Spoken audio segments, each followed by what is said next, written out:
Halo guys, gue Farah dan di sini gue bakal lanjutin drakor yang lagi kita bahas, yaitu Marry My Husband. Sekarang sudah masuk episode keempat dan makin seru banget. Dimana drakor ini menceritakan sebuah wanita yang kembali ke masa lalu dan ingin menikahkan sahabat dengan suaminya. What? Kok bisa gitu? Buat yang belum nonton episode sebelumnya, bisa cek link yang ada di kolom deskripsi.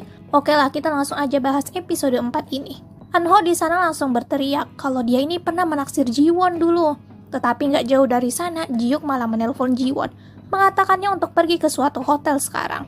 Akhirnya, Jiwon langsung saja berpamitan kepada Eunho kalau dia ini ada urusan penting. Di sana, Eunho nggak bisa menahan Jiwon lagi. Dia malah meminta nomor Jiwon sebagai gantinya. 자기가 Setelah Jiwon pergi dari sana, Eunho dapat melihat dengan jelas kalau Jiuk sudah mengamati mereka dari tadi. Jiwon sampai di hotel dan langsung dibawa Jiuk masuk. Jiuk mengatakan jika sekarang ada pameran di mana si Jiuk ini ingin mengeluarkan suatu terobosan platform baru, ya semacam kayak tempat nonton film gitu, dan dia menyuruh Jiwon untuk memihaknya. Mereka masuk ke aula, di sana benar-benar mempesona. Ini sangat bagus menurutnya. Mereka pun kedatangan Pak Wang, semacam partner bisnis gitu.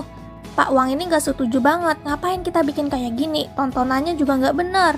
Sedangkan di tempat reunian itu, Sumin masih ada di sana bersama Yeji dan teman-temannya yang terus memojokkannya, mengatakan kebenaran yang dikatakan Jiwon. Semua yang dikatakan kamu itu nggak benar. Jiwon yang malah merekomendasikan kamu ke perusahaan, bahkan kamu juga nggak pernah pacaran sama Eunho. Kamu itu munafik. Ngapain kamu ngomong kayak gitu? Kamu yang membuat Jiwon dirundung. 은호랑 사귀었다는 얘기는 뭐고? Di sana, Sumin gak teriak hingga berteriak.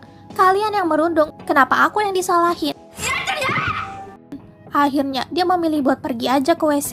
Dia benar-benar merasa kesal. Di sana dia mencoba untuk menghubungi Jiwon, tetapi tidak diangkat sama sekali. Dan ketika dia kembali, ternyata restoran itu sudah sepi. Hanya dia yang ditinggalkan. Balik lagi ke hotel. Pak Wang itu terus ngata-ngatain proyeknya Jiuk, dan dia juga mengejek Jiwon yang ikut campur menjelaskan proyek Jiuk. Di sana Pak Wang ini masih nggak percaya. Kamu itu cewek.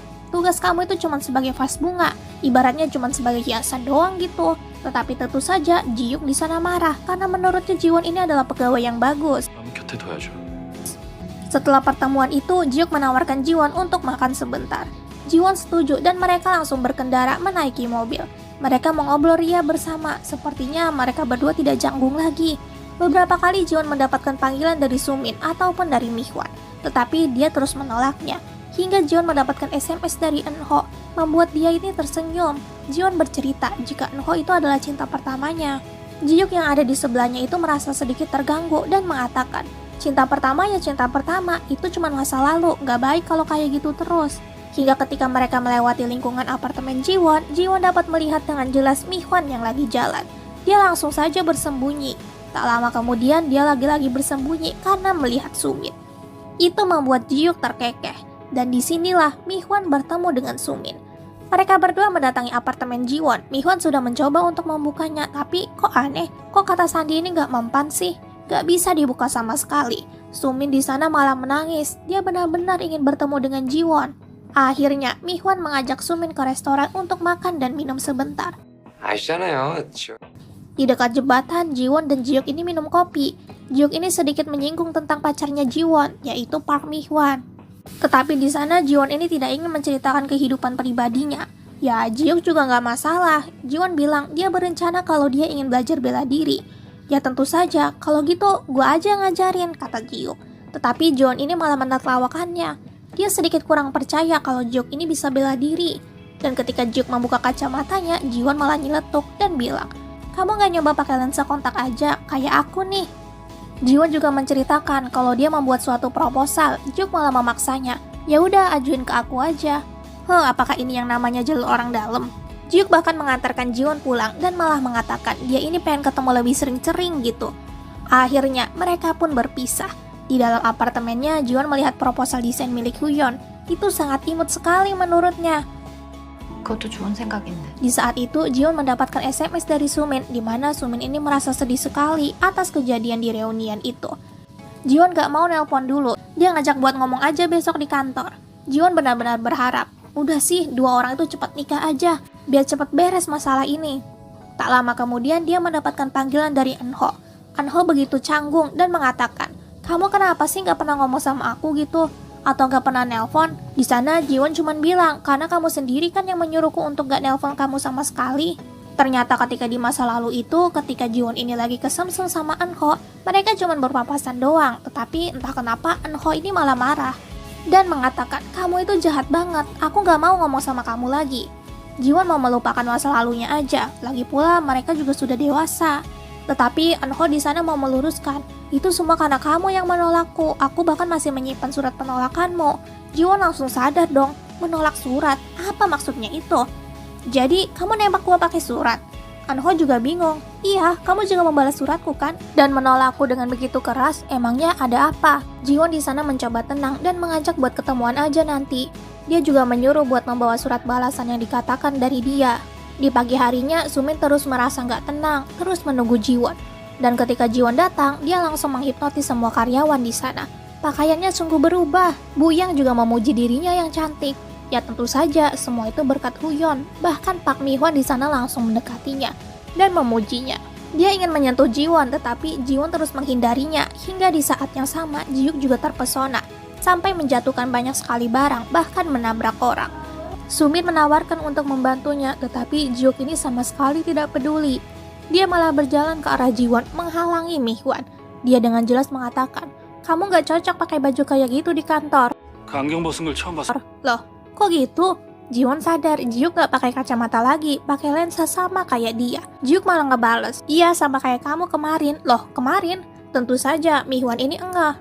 Ketika jam istirahat, Mi Hwan berkumpul dengan rekan kantornya. Dia terus dipuji, kamu beruntung banget sih punya cewek kayak Jiwon itu yang cantik. Asisten manajer lagi. Mi Hwan pun mengajak Jiwon buat ketemuan, bahkan memberikannya kopi. Di sana dia juga meminta maaf tentang malam itu dan menyinggung Jiwon yang ketemuan sama Jiuk kemarin. Jiwon beralasan itu cuma urusan perusahaan kok. Ya tentu aja itu membuat Mi Hwan kesal. Apa-apaan itu sampai kerja rodi. Tetapi di sana lagi-lagi Mi Hwan berspekulasi. Aku tahu Jiuk itu suka sama kamu. Aku ini cowok, makanya aku tahu. Kamu itu cantik, bahkan sampai bikin dia gila. 이게 안테나 같은 거거든. Hingga ketika Mi Hwan mau menciumnya, Jiwon malah sengaja menumpahkan minuman ke celananya. Hingga membuat Mi Hwan mau gak mau harus pergi ke WC. Dan saat itu juga Jiwon bertemu dengan Sumin. Mereka pun berbicara di ruang istirahat. Sumin mengadu apa yang terjadi di reunian itu. Jiwon gak mau panjang lebar lagi. Aku tahu kamu gak mungkin ngelakuin itu kok. Kamu gak mungkin ngomong kalau aku nyuruh kamu putus sama Eunho. Padahal kamu jelas gak pacaran kan? Kecuali ya kalau kamu itu jahat. Dan dia juga mengatakan niatnya kalau dia mau bertemu dengan Eunho nanti.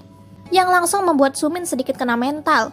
Bahkan ketika di depan lift, Sumin ini jadi canggung banget dan mau gak mau buat manggil Jiwon dengan lebih sopan. Para karyawan itu masuk ke lift. Saat itu juga Jiuk menyusul ke sana, namun lift itu sudah penuh. Dia berniat untuk mengurungkan niatnya, namun setelah melihat Jiwon, dia tidak bisa mengabaikannya dan ikut masuk ke sana. Dan ketika para karyawan itu keluar, Jiuk malah menahan Jiwon dan kembali mengomentari pakaian Jiwon yang gak cocok. Ya, di sana Jiwon hanya mengatakan dia senang sekali berdandan seperti kemarin. Dia juga merasa orang-orang lebih bersikap berbeda kalau kayak gini. Jadi dia akan mempertahankannya.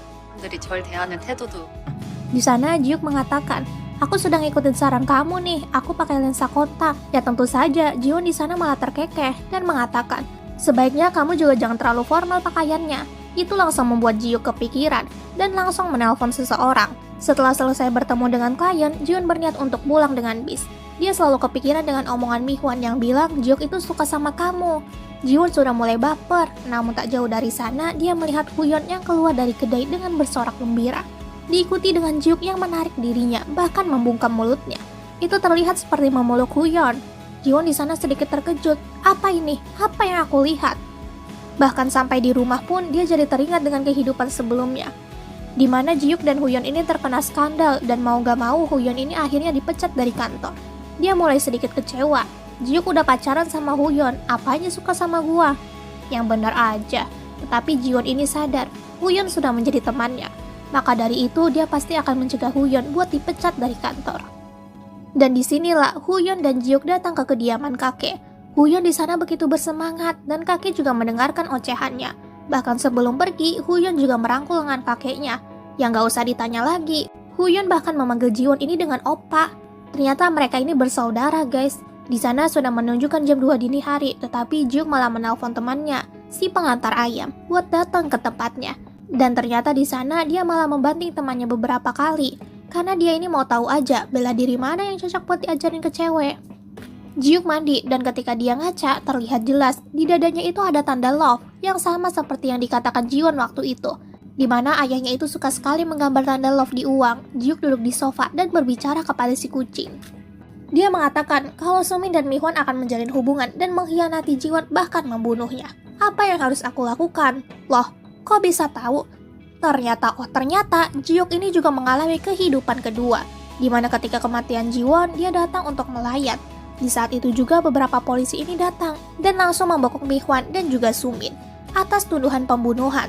Tak jauh dari sana ada Yeji dan kawan-kawan yang membicarakan keprihatinan mereka dan sedikit penyesalan mereka karena dulu suka membuli, hingga pada akhirnya Eun-ho juga datang ke sana.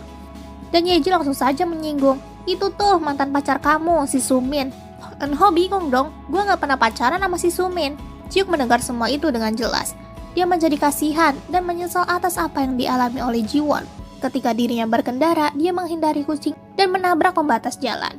Hingga mobilnya berguling, jelas sekali dia tewas di sana. Namun dia malah membuka matanya kembali di tahun 2013. Dia sadar ini adalah kesempatan kedua bagiku. Sungguh mengejutkan, pantas aja dia selalu memperhatikan Ji-won. Bahkan dia menghubungi Eun-ho untuk meluruskan kesalahpahaman itu. Sudah dipastikan hubungan mereka berdua bakal makin erat nih. Dan semoga aja kesalahpahaman antara Woo-yeon dan Ji-hyuk ini cepat selesai deh. Kalian penasaran bukan dengan episode selanjutnya? Jadi pastikan kalian buat subscribe. Kita bakal bahas episode selanjutnya. Makasih udah nonton sampai akhir. Sampai jumpa di video yang lainnya. Bye-bye.